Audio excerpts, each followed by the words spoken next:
Civil હોસ્પિટલની પાછળ સેવાના ઓઠે ચાલતા અન્નક્ષેત્રમાં માનવતાને લજવતી એક અત્યંત શરમજનક ઘટના સામે આવી છે.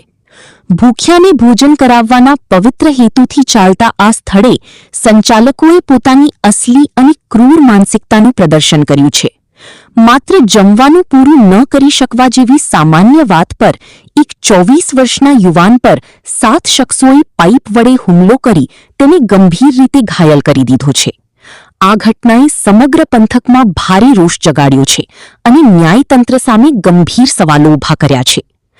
બનેલી ઘટનાની વિગત એવી છે કે ગોપાલ ગ્રામનો મહેશ પ્રેમજીભાઈ રાઠોડ નામનો યુવાન સિવિલ હોસ્પિટલ પાછળ આવેલા અન્નક્ષેત્રમાં જમવા માટે ગયો હતો. જમતી વખતે અચાનક તબિયત લથડતા અને ઉબકા આવતા યુવકે પોતાની થાળીમાં થોડા દાળ ભાત બાકી રાખ્યા હતા.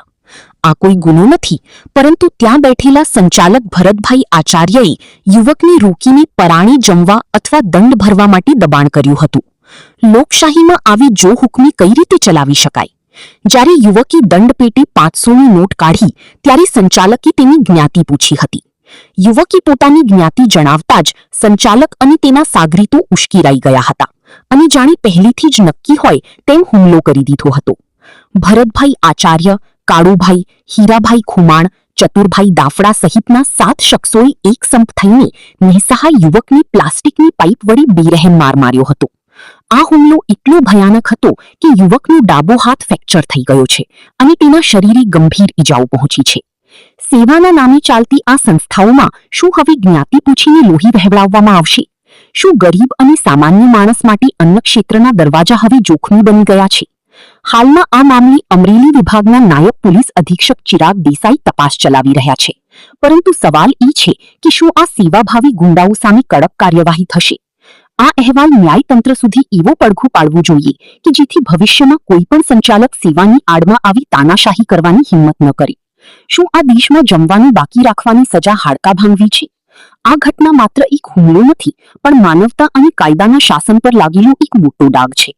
વહીવટી તંત્રએ તાત્કાલિક જાગીને આ અન્નક્ષેત્ર સામે કડક પગલાં લેવા જોઈએ. રિપોર્ટર મૌલિક દોશી, અમરેલી.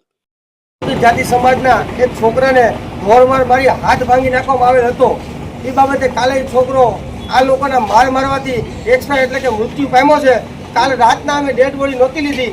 કાલ રાત્રે જ અમે પોલીસ અધિકારીઓને એવું જ કીધું હતું કે ભાઈ અમે આ જે છોકરો એક્સપાયર થયો છે એમાં 302 કલમનો ઉમેરો તમે તાત્કાલિક ધોરણે કરો, એટલે અમારા આંદોલન કે ડેડ બોડી એવું કાંઈ અમારે કાંઈ આંદોલન કરવાનું થતા નથી. પણ તંત્ર ક્યાંક ને ક્યાંક ગાડી ચામડીનું હોય છે અને ઉપરથી આંકાઓના ઈશારે હાલતું હોય છે. પણ આજે અમે એસપી સાહેબને સવારમાં રૂબરૂ મળ્યા. આ લોકોની જે વેદના અને તકલીફો જોઈ અને એવું નક્કી જ કરી લીધું હતું કે લાસ્ટ વખત આપણે એસપી સાહેબને મળી લઈએ, પછી કાયદો કાયદાની રીતે અને આપણે આપણી રીતે.